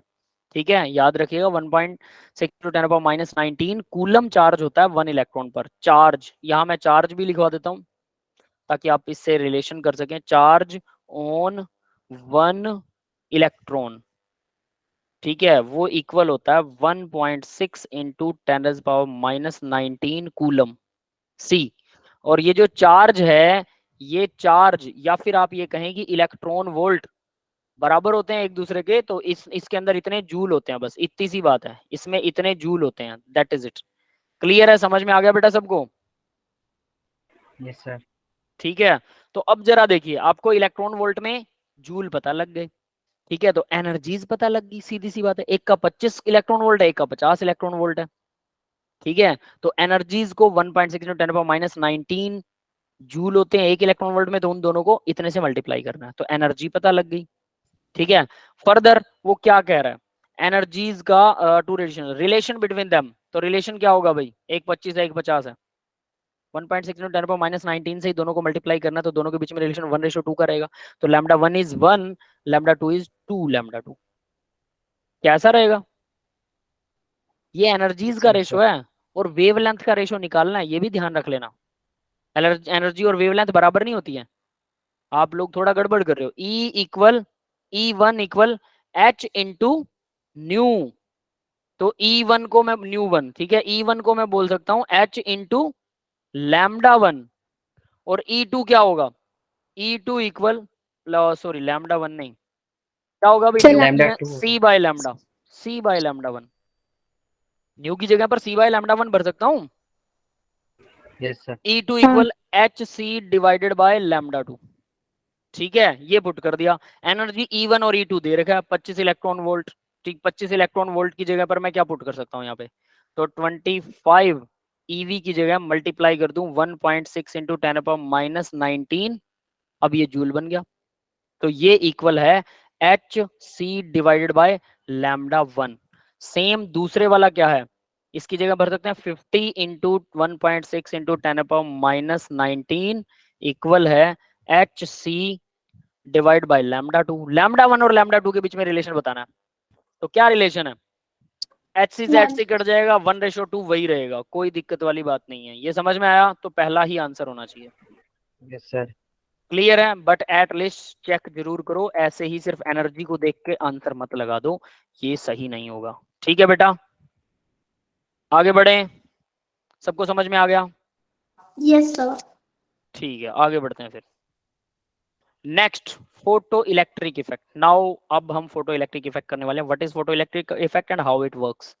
फोटो इलेक्ट्रिक इफेक्ट जो होता है उसका सीधा सीधा फॉर्मूला है, सीधी सीधी चीजें हैं। It was observed by Hertz and Lenard in 1880।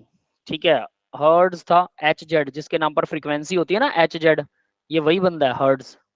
ठीक है, तो hertz and when clean metallic surface is radiated to monochromatic light. Monochromatic light आप लोग पढ़ोगे भी कई बार, इसका मतलब होता है एक कलर की, सिंगल कलर लाइट, इसका मीनिंग है सिंगल कलर। ये बात याद रखिएगा, ये एक वर्ड आएगा मोनोक्रोमेटिक, उसमें कंफ्यूज मत होना। क्रोमेटिक का मतलब कलर होता है, of the proper frequency electrons are emitted from it, the phenomena of election of electron metal surface is called photoelectric effect. तो इन्होंने क्या किया, देखो सीधा सा एक एक्सपेरिमेंट है, आगे आएगा वो दिखा दूंगा मैं diagram. It was observed frequency radiation below threshold frequency, no emission. ठीक है, ये सारी चीजें बस थ्योरेटिकल पढ़ने के लिए हैं, इसमें कुछ खास है नहीं, आगे वाले एक्सपेरिमेंट से आपको ज्यादा बेटर समझ में आएगा। देखो क्या है वो, इन्होंने क्या किया, ये है इलेक्ट्रिसिटी, पॉजिटिव नेगेटिव, ठीक है, एंड यहां से इलेक्ट्रिसिटी दी, यहां पर हमने एक डिटेक्टर रख दिया, यहां पर एक मेटल की शीट है। समझ में आ रहा है भाई, मेटल की शीट है, इस तरफ नेगेटिव एंड से इलेक्ट्रॉन्स गए, इलेक्ट्रॉन्स इस तरफ जा रहे हैं। ठीक है, इलेक्ट्रॉन्स इस तरफ जा रहे हैं, इसके अंदर इस तरफ, तो ये इलेक्ट्रॉन्स का फ्लो इन्होंने दिखा रखा है। ठीक है, उधर से वापस आ रहे हैं इलेक्ट्रॉन, इस तरफ से वापस आएंगे इलेक्ट्रॉन्स। ये बात समझ में आ गई सबको? हाँ मुस्कान बेटा बोलो। सर लेकिन जो इलेक्ट्रॉन्स है वो तो पॉजिटिव टू नेगेटिव टर्मिनल जाते हैं ना, नेगेटिव टू पॉजिटिव तो नहीं आते। इलेक्ट्रॉन तो नेगेटिव से पॉजिटिव की तरफ ही जाएंगे बेटा, पॉजिटिव से नेगेटिव की तरफ इलेक्ट्रॉन कैसे जा सकता है? पॉजिटिव से इलेक्ट्रॉन निकलेगा और नेगेटिव में चला जाएगा, कैसे बात, क्या बात कर रहे हो, सोचिए, कुछ रिवर्स नहीं बोल रहे, समझ आया या नहीं? सर थोड़ा डाउट है इस चीज में। हाँ बताओ मेरे को क्या डाउट है, कैसे है, ओपनली आराम से बताओ, कोई दिक्कत नहीं है, बिल्कुल क्लियर करेंगे आपको। सर करंट हम्म, का डायरेक्शन इसके अपोजिट होगा ना इलेक्ट्रॉन्स के। क्या क्या चीज अपोजिट होगा? करंट का डायरेक्शन इलेक्ट्रॉन्स के अपोजिट होता है। हाँ, करंट का डायरेक्शन इलेक्ट्रॉन के अपोजिट होता है, उसको कन्वेंशनल करंट बोलते हैं। कल इलेक्ट्रॉन जिस तरफ जा रहे हैं, करंट उसके अपोजिट डायरेक्शन में चलता है। करंट चलता है पॉजिटिव टू नेगेटिव, इलेक्ट्रॉन चलते हैं negative to positive. Okay sir, thank you. ठीक है, हो गया क्लियर? ठीक है, ठीक है, तो देखो इलेक्ट्रॉन इस तरफ जा रहे हैं, ठीक है, तो इलेक्ट्रॉन इधर से इधर आ रहे हैं, तो हमने क्या किया, मेटल में इलेक्ट्रॉन घुसे, और हम अब देखो इलेक्ट्रॉन्स यहां से यहां चलना चाहिए, बाहर निकलना चाहिए, बीच में इसके खाली जगह है, याद रख लेना, ये खाली जगह है, यहाँ है नहीं कुछ भी। तो हमने क्या किया, अब इलेक्ट्रिसिटी अगर हम इंक्रीज कर देते हैं तो मेटल खाली जगह में भी, खाली जगह में भी इलेक्ट्रॉन बाहर निकलना शुरू हो जाएंगे, अगर हम इलेक्ट्रिसिटी को इंक्रीज कर दें तो। ये बात समझ में आ रही है? वोल्टेज को बढ़ाते जाओ बढ़ाते जाओ बढ़ाते जाओ, जैसे थंडर एंड जो थंडर होता है और लाइटनिंग होती है, जब बादल गरज रहे होते हैं और बिजली चमक रही होती है, तो उस टाइम पे बिजली हवा में कैसे चलती है, क्योंकि उसकी voltage 1.5 lakh volt 2 lakh volt की वोल्टेज होती है उनकी, है ना, 1.5 लाख से 3 लाख वोल्टेज के वो वोल्टेज होती है। इस वजह से हवा में भी चल सकते हैं इलेक्ट्रॉन, फ्री इलेक्ट्रॉन भी चल सकते हैं, आप में बस उनमें पावर होनी चाहिए। और पावर कहाँ से मिलेगी, अगर हम वोल्टेज बढ़ा दें बैटरी का तो पावर मिल जाएगी इलेक्ट्रॉन को, तो इलेक्ट्रॉन बाहर निकल सकता है। बट हमने यहाँ क्या किया, ध्यान रखना, हमने क्या किया कि इनको इतनी पावर नहीं दी कि इलेक्ट्रॉन यहाँ से बाहर निकल जाए, फिर क्या किया, लेकिन कुछ हद तक पावर काफी हद तक दे दी। उसके बाद हमने लाइट लगाई, यहाँ पे ये लाइट रेडिएशन आ रही है, ये मेटल से टकराई, अब लाइट के अंदर एनर्जी होती है, यस और नोट? हम फोटोन में एनर्जी कर चुके हैं, E = h × न्यू। ये बात सबको कंफर्म है, क्लियर है? यस बेटा, है ना? तो यानी E = h × न्यू है। अगर फोटोन के अंदर एनर्जी होती है हमें पता है, तो लाइट लगाएंगे तो लाइट में एनर्जी है। कुछ हमने इलेक्ट्रिसिटी से लाइट दी और एनर्जी दी, कुछ हमने लाइट से एनर्जी दी। और जब लाइट से एनर्जी दी, इलेक्ट्रिसिटी की एनर्जी से इलेक्ट्रॉन फ्लो नहीं हो रहे थे। इलेक्ट्रॉन फ्लो मतलब इलेक्ट्रिसिटी का फ्लो, तो इलेक्ट्रिसिटी का फ्लो हो ही नहीं रहा था। बट उसके बाद हमने क्या किया, मेटल सरफेस में इलेक्ट्रिसिटी का फ्लो नहीं हो रहा था, उसके बाद हमने क्या किया, लाइट मारी। जब लाइट लगाई मेटल के सरफेस के ऊपर, तो इलेक्ट्रिसिटी का फ्लो होने लग गया, मतलब इस मेटल में से इलेक्ट्रॉन बाहर निकलने लग गए। ये बात समझ में आ गई? हमने दो तरह की एनर्जीज दी, पहला इलेक्ट्रिसिटी, उससे इलेक्ट्रॉन नहीं निकल रहे थे, फ्लो भी नहीं हो रही थी इलेक्ट्रिसिटी। दूसरा हमने क्या किया, लाइट जब लगाई तो इलेक्ट्रॉन बाहर निकलने लग गए। लेकिन इस लाइट को भी याद रखना, इस लाइट को भी हमने बहुत सोच समझ के ही लाइट को एमिट किया था। क्या कि अगर इसकी फ्रीक्वेंसी बढ़ा रहे हो, फ्रीक्वेंसी इंक्रीज कर रहे हैं, तो शुरू में हमने मान लो हल्के वाली लाइट दी, ठीक है, मान लो कि उसकी फ्रीक्वेंसी थी 1 हर्ट्ज। उसके बाद मैंने फ्रीक्वेंसी बढ़ा दी, 5 हर्ट्ज कर दी, फिर भी इलेक्ट्रॉन नहीं निकले। उसके बाद मैंने फ्रीक्वेंसी बढ़ा दी, 10 हर्ट्ज कर दी। तो 10 हर्ट्ज पे सपोज दैट इलेक्ट्रॉन बाहर निकल गए, इलेक्ट्रॉन बाहर निकलना शुरू होंगे। 10 हर्ट्ज से ज्यादा करूंगा तो इलेक्ट्रॉन बाहर निकलेंगे कि नहीं निकलेंगे, ये बताओ। 12 हर्ट्ज कर दिया मैंने, निकलेंगे सर। निकलेंगे ना? यानी सिंपल सी बात है कि मिनिमम फ्रीक्वेंसी, फ्रीक्वेंसी मतलब एनर्जी, मिनिमम एनर्जी जिस पे इलेक्ट्रॉन बाहर निकल जाए, मिनिमम एनर्जी जिससे इलेक्ट्रॉन बाहर निकल जाते हैं, उसको बोलते हैं थ्रेशोल्ड एनर्जी। क्योंकि यहां फ्रीक्वेंसी वर्ड यूज हो रहा है तो हम बोलेंगे थ्रेशोल्ड फ्रीक्वेंसी। तो मिनिमम फ्रीक्वेंसी जिस पे इलेक्ट्रॉन बाहर निकल रहे हैं, ठीक है, उसको बोलते हैं थ्रेशोल्ड फ्रीक्वेंसी। याद रहेगा ये, minimum frequency where electrons are coming outside from the metal surface is called threshold frequency। ये समझ में आ गया भाई, थ्रेशोल्ड फ्रीक्वेंसी? ठीक है, तो यहां देखो threshold frequency, the threshold frequency is proportional to work function of the metal. तो इसको हम वर्क फंक्शन भी बोलते हैं, वो बाद में बात करेंगे। Electrons emitted by after the frequency light is equal to above the threshold frequency. तो यहां देखो electrons are emitted only after the frequency of light is equal और above the threshold frequency. Threshold frequency समझ में आ गया? जिस frequency पर, जिस लाइट की फ्रीक्वेंसी पर इलेक्ट्रॉन बाहर निकलेंगे उसको बोलते हैं थ्रेशोल्ड फ्रीक्वेंसी। उससे कम पर इलेक्ट्रॉन बाहर नहीं निकलते हैं। ये बात क्लियर है सबको? यस, समझ में आया बेटा?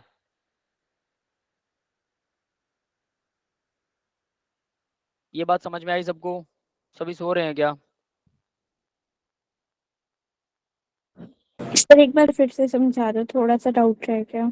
ठीक है, देखो जरा, मैं इसको एक खाली पेज लेके, हमने क्या किया, इसको बोलते हैं, हमने एक ग्लास की ट्यूब ली, इसके अंदर हवा भी नहीं थी। यहाँ पर मैंने एक एंड लगाया, ठीक है, और एक एंड यहाँ पर लगाया। इस एंड को मैंने नाम दिया नेगेटिव पॉजिटिव, नेगेटिव पॉजिटिव, ठीक है। इस तरह से ये नेगेटिव एंड है, ये पॉजिटिव एंड है। तो यहाँ नेगेटिव एंड के ऊपर मैंने ये लगा दी मेटल, ठीक है। अब मैंने क्या किया, इस मेटल के ऊपर, अंदर कुछ नहीं है, याद रखना वैक्यूम ट्यूब है, इस मेटल के ऊपर रेडिएशन डाली, ठीक है। तो इसमें से इलेक्ट्रॉन नहीं निकले, मैं एनर्जी यहाँ से दे रहा हूँ, मैंने और स्ट्रॉन्ग रेडिएशन डाली। तो स्ट्रॉन्ग रेडिएशन मतलब मैंने फ्रीक्वेंसी को बढ़ा दिया, एनर्जी को बढ़ा दिया। तो अगर फ्रीक्वेंसी बढ़ेगी तो कभी ना कभी इलेक्ट्रॉन जरूर निकलेंगे। तो जिस फ्रीक्वेंसी पर इलेक्ट्रॉन बाहर निकल रहे हैं मेटल से, यहां से इलेक्ट्रॉन बाहर निकल गए, जिस फ्रीक्वेंसी पर इलेक्ट्रॉन बाहर निकल गया, चलेगा नहीं, याद रखना, वो चलेगा नहीं, बस बाहर निकल गया, उस फ्रीक्वेंसी को बोलते हैं थ्रेशोल्ड फ्रीक्वेंसी। समझ में आया? क्लियर है बेटा? ये है थ्रेशोल्ड फ्रीक्वेंसी। जिस फ्रीक्वेंसी पर इलेक्ट्रॉन बाहर निकल जाए, जिस लाइट की फ्रीक्वेंसी पर इलेक्ट्रॉन बाहर निकल जाए, that is threshold frequency. Yes, clear है?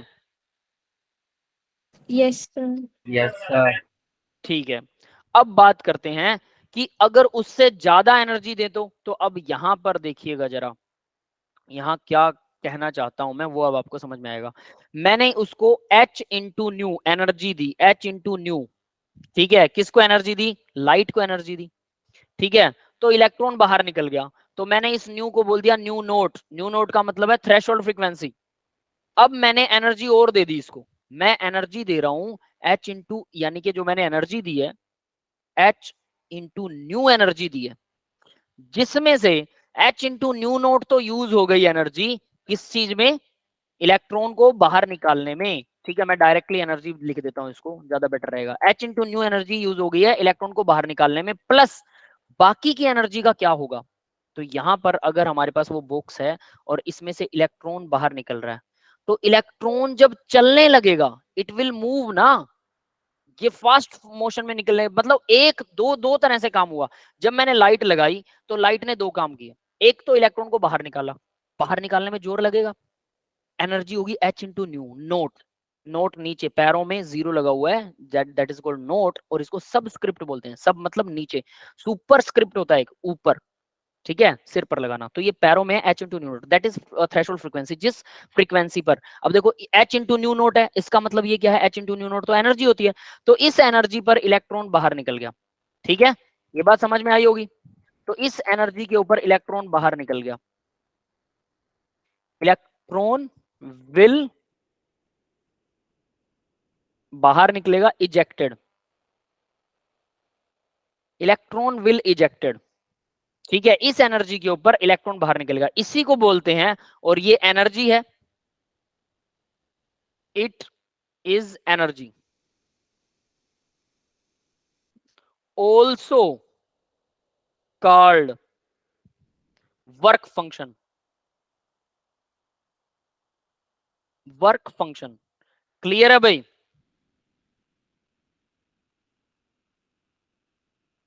That is equal to W naught. ये समझ में आया? h इंटू न्यू नोट ये एक एनर्जी है जिसको हम डब्ल्यू नोट बोलते हैं। डब्ल्यू नोट या h into nu naught energy ही है जो थ्रेशोल्ड एनर्जी या थ्रेशोल्ड, इस एनर्जी को थ्रेशोल्ड एनर्जी बोलते हैं अगर वो एनर्जी है तो, और अगर वो फ्रीक्वेंसी है तो थ्रेशोल्ड फ्रीक्वेंसी रहेगी। ये समझ में आ गया? और इस इफेक्ट को बोलते हैं photo electric effect. Photo, photon से इलेक्ट्रॉन निकालना और इलेक्ट्रिसिटी को चलाना, that is called photo electric effect. हाँ बेटा, समझ में आ गया अब? ठीक है, ठीक है। तो अब देखिए, इलेक्ट्रॉन बाहर तो निकल गया, अब क्या सिर्फ बाहर निकलेगा? अगर मैंने एनर्जी और ज्यादा दे दी तो एनर्जी दो काम करेगी, एक तो इलेक्ट्रॉन को बाहर निकालने में यूज हो जाएगी, उस एनर्जी को h इंटू न्यू नोट या वर्क फंक्शन बोलेंगे, और न्यू h को न्यू से मल्टीप्लाई कर दो तो एनर्जी आ जाती है। तो न्यू नोट को अकेले को थ्रेशोल्ड फ्रीक्वेंसी, क्योंकि वो फ्रीक्वेंसी है, और h इंटू न्यू नोट को वर्क फंक्शन या थ्रेशोल्ड एनर्जी, थ्रेशोल्ड एनर्जी भी बोल सकते हैं, है ना। प्लस क्या होगा, half M v square, kinetic energy होती है हाफ एम वी स्क्वेयर, ये v है, न्यू नहीं है, काइनेटिक एनर्जी। ये बात समझ में आ गई? काइनेटिक एनर्जी, हाँ बेटा, ये समझ में आया क्या?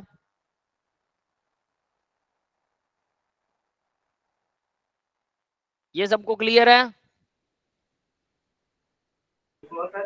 एक बार रिपीट कर दीजिए। देखो, मैंने कुछ एनर्जी दी लाइट से, लाइट से मेटल के सरफेस के ऊपर लाइट मारी और मैंने काफी सारी एनर्जी दे दी उसको, बहुत सारी। तो वो एनर्जी दो काम करती है, एक तो इलेक्ट्रॉन को बाहर निकाल देगी, तो उस एनर्जी को मैंने अलग कैलकुलेट कर लिया, वो मैंने बोल दिया h इंटू न्यू नोट है। और दूसरा क्या काम करेगी, वो दूसरा इलेक्ट्रॉन को मोशन भी देगी। अगर इलेक्ट्रॉन सिर्फ बाहर निकले तो उस एनर्जी को बोलेंगे वर्क फंक्शन या थ्रेशोल्ड एनर्जी। ठीक है, और उस फ्रीक्वेंसी को बोलेंगे थ्रेशोल्ड फ्रीक्वेंसी, सिर्फ बाहर निकला इलेक्ट्रॉन। लेकिन बाहर निकलने के बाद अगर वो चलने भी लग गया, क्योंकि मैंने ज्यादा एनर्जी दी, तो चलने के लिए उसे एक्स्ट्रा एनर्जी चाहिए, तो वो एनर्जी पहले तो उसको बाहर निकाल लेगी, फिर प्लस उसकी काइनेटिक एनर्जी में कन्वर्ट हो जाएगी, उसको चलने भी लगेगा वो। क्लियर है? तो यानी अगर मैंने ज्यादा एनर्जी दी है तो एनर्जी दो काम करेगी, एक तो इलेक्ट्रॉन को बाहर निकाल देगी h into nu naught, plus उसको मोशन में ले आएगी तो half M we square, motion वाली एनर्जी को हाफ एम वी स्क्वायर से कैलकुलेट करेंगे और टोटल एनर्जी होगी वो। अब मैं टोटल एनर्जी किस फॉर्म में कैलकुलेट कर रहा हूं भाई, ये total energy actually h into nu ही तो है, मैं तो उसको यही दे रहा हूं, मैं तो यही दे रहा हूं ना, h इंटू न्यू या E, इसको मैं h इंटू न्यू भी कह सकता हूं ना, क्योंकि मैं तो फोटोन की फॉर्म में एनर्जी दे रहा हूं। तो मैंने जो फोटोन की फॉर्म में एनर्जी दी, उसमें से कुछ फोटोन की energy h into nu note में कन्वर्ट होगी, उसका इलेक्ट्रॉन बाहर निकालेगी, और बाकी की एनर्जी काइनेटिक एनर्जी में कन्वर्ट हो जाएगी। तो मैंने h इंटू न्यू को दो हिस्सों में बांट दिया, h into nu naught plus kinetic energy. Clear है? अगर इलेक्ट्रॉन बाहर यस निकल सर। के चलने लगेगा तो काइनेटिक एनर्जी, अगर सिर्फ बाहर निकले तो h इंटू न्यू नोट। ठीक है, और अगर बाहर ही ना निकले तो भाई वो तो कम है, उसका तो कोई इलाज नहीं है ना, फिर तो कुछ नहीं होने वाला। तो इसको बोलते हैं फोटो इलेक्ट्रिक इफेक्ट। तो यहाँ पर यही है फोटो इलेक्ट्रिक इफेक्ट। तो work function H into nu note होता है, ये फॉर्मूला हम लिख चुके हैं। Kinetic energy EI into work note कह सकते हैं, इसकी जरूरत नहीं है आपको, EI H इंटू न्यू है। तो EI H इंटू न्यू में से वर्क फंक्शन को H न्यू नोट को माइनस कर देंगे, काइनेटिक एनर्जी आ जाएगी। ये वाला फॉर्मूला भी हम लिख चुके हैं। अगर आप देखो यहाँ पर आपको सिर्फ वर्क फंक्शन चाहिए H इंटू न्यू नोट, ठीक है, और आपके पास टोटल एनर्जी है, ये रही, ये है टोटल एनर्जी। इसको मैं टोटल एनर्जी लिख देता हूँ, ठीक है, टोटल एनर्जी। टोटल एनर्जी का फॉर्मूला भी H इंटू न्यू ही होगा ना, टोटल एनर्जी। सिर्फ आप इसे एनर्जी बोल सकते हैं, H इंटू न्यू भी बोल सकते हैं, क्योंकि इसी फॉर्म में हम एनर्जी दे रहे हैं, ठीक है। तो ये फॉर्मूले सारे यहाँ हमारे पास सारे आ चुके हैं, ये वाले फॉर्मूला भी उसी फॉर्मूले में आ जाएगा, तो इस पे ध्यान देने की जरूरत नहीं है। तो पीछे देखिए अब जरा, इन्होंने जो बता रखा था, यहाँ से आपको कुछ चीजें समझ में आएंगी। फोटो इलेक्ट्रिक इफेक्ट क्या होता है। मुस्कान बेटा बोलिए, क्या डाउट है। सर जो निकलेगी, जो हमारे इलेक्ट्रॉन्स काइनेटिक एनर्जी, मतलब कि काइनेटिक एनर्जी से निकलेंगे और वो जो मूवमेंट करेंगे वो डिटेक्टर पे जाके रुक जाएगी। नहीं नहीं, वो तो इलेक्ट्रिक करंट फ्लो होना शुरू हो जाएगा ना। देखो डायग्राम देखो, इलेक्ट्रिक करंट फ्लो होना शुरू हो जाएगा यहाँ से, और हमें वोल्ट मीटर में पता लग जाएगा कितनी स्पीड से इलेक्ट्रॉन आ रहे हैं, तो कितना करंट फ्लो हो रहा है। समझ गए, करंट फ्लो हो रहा है तो हमें वोल्ट मीटर में पता लग जाएगा कितनी स्पीड से इलेक्ट्रॉन आ रहे हैं। दैट्स इट, ठीक है। हाँ रचना बेटा बोलिए। सर जो एम्प्टी स्पेस से हमने सर्किट कनेक्ट किया है सर, हमने किससे मतलब कनेक्ट किया है? इसको किसी चीज से कनेक्ट नहीं किया हमने, बस दो वायर के बीच में गैप कर दिया, और उनमें से एक वायर के ऊपर जो ब्लू कलर आपको दिखाई दे रहा है वो मेटल सरफेस लगा दिया, और दूसरी वायर सीधी सीधी है। डिटेक्टर इसके ऊपर जब टकराएगा तो कुछ स्प्लैश होगा, जैसे जिंक सल्फाइड की लेयर लगा देते हैं, जिससे हमें पता लगे कि इलेक्ट्रॉन ने इसके ऊपर टक्कर लगाई है, बस इतना भी, इलेक्ट्रॉन चलना शुरू हो गए, है ना। Yes sir. तो इस तरह से इस इफेक्ट को बोलते हैं फोटो इलेक्ट्रिक इफेक्ट। तो यहाँ पर भाई ये फोटो इलेक्ट्रिक इफेक्ट है, that is called photo electric effect. Photon की हेल्प से इलेक्ट्रॉन बाहर निकल रहे हैं और इलेक्ट्रिसिटी का फ्लो हो रहा है, उसको बोलते हैं फोटो इलेक्ट्रिक इफेक्ट, ठीक है। तो मोनोक्रोमेटिक लाइट को प्रॉपर फ्रीक्वेंसी का electron are emitted from it, electron वहां से बाहर निकलते हैं। कहां से बाहर निकलते हैं? मेटालिक सरफेस से इलेक्ट्रॉन बाहर निकलते हैं with the help of monochromatic light. Proper frequency की होनी चाहिए, ऑब्वियस है। अगर फ्रीक्वेंसी कम रहेगी तो नहीं निकलेंगे, ज्यादा होगी तो निकल जाएंगे, और भी ज्यादा होगी तो बाहर भी निकलेंगे, प्लस मोशन भी करने लगेंगे। तो फिनोमेना इज इजेक्शन को फोटो इलेक्ट्रिक इफेक्ट बोलते हैं। ऑब्जर्व्ड बाय थ्रेशोल्ड फ्रीक्वेंसी, अब आपको पता लग चुका है थ्रेशोल्ड फ्रीक्वेंसी क्या है, दैट्स इट, ठीक है। तो ये था हमारा टोटल इफेक्ट, और यहाँ पर मैंने ये फॉर्मूले जो लिख रखे हैं, ये वाला पहला फॉर्मूला, ठीक है, this one and this one, ये दोनों इंपॉर्टेंट है। क्लियर है बेटा?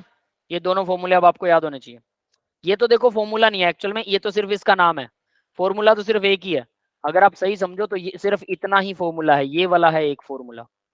ई की जगह पर आप डायरेक्टली H इंटू न्यू जो है H into nu naught plus half M v square होता है।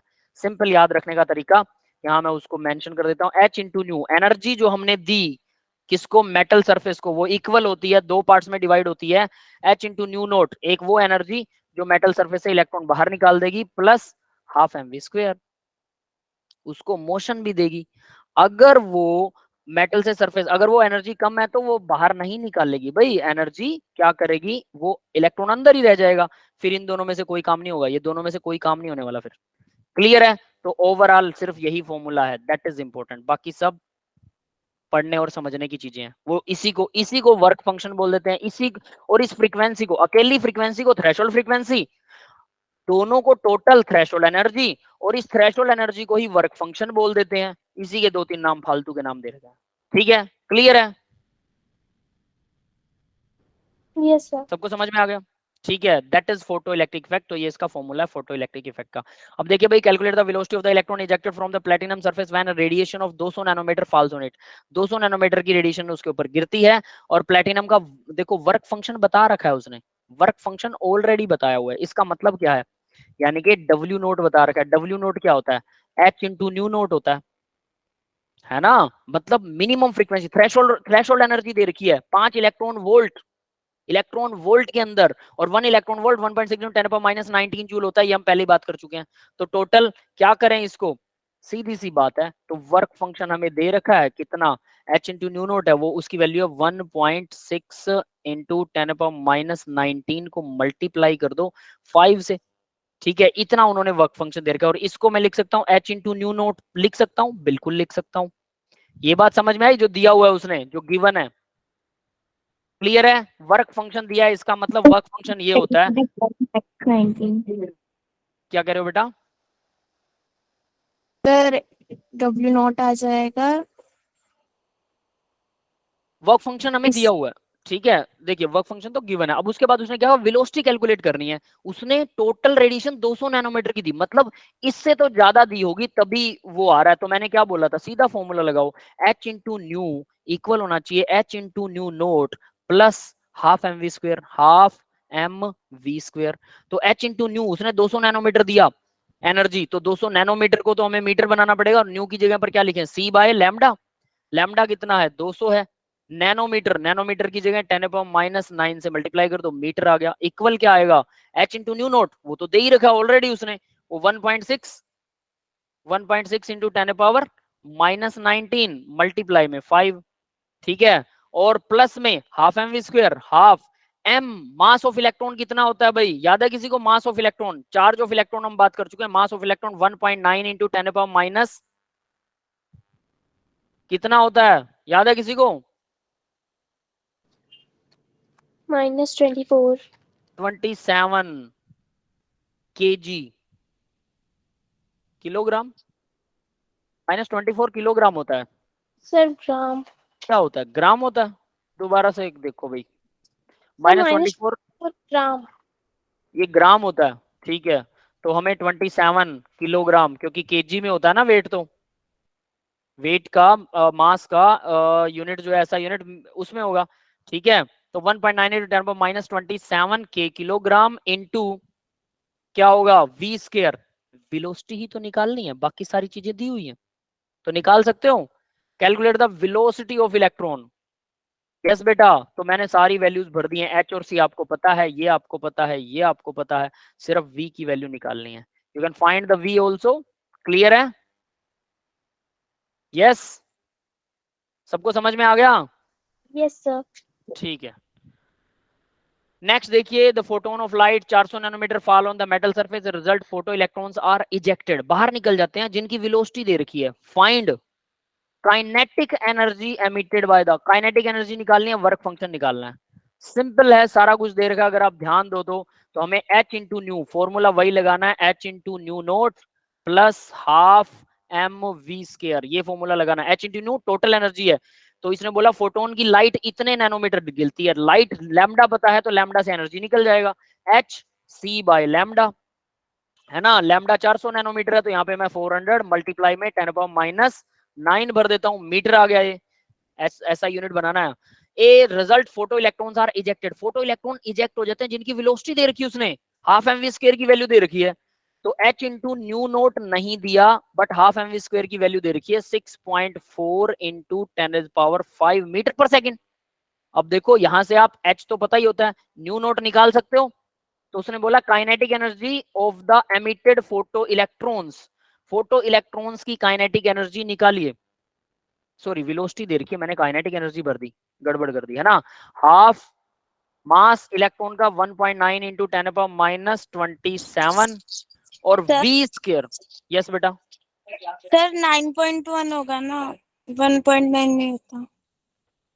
9.1 होता है इलेक्ट्रॉन का मास, यस सर। पक्का? Yes sir. मुझे क्यों 1.9 याद आ रहा अभी।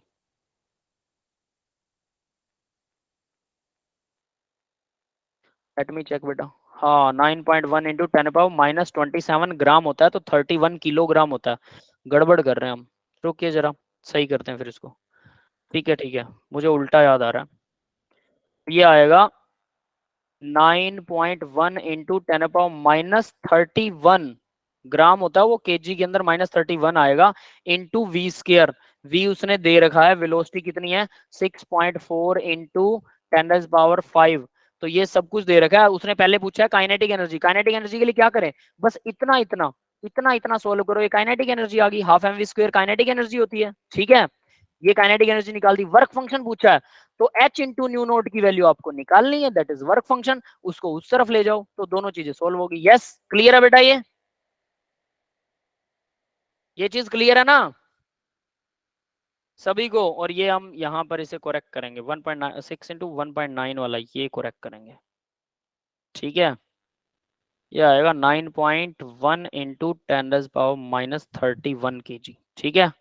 That's it, mass of electron. ठीक है, क्लियर है भाई सबको? यस बेटा, यस सर।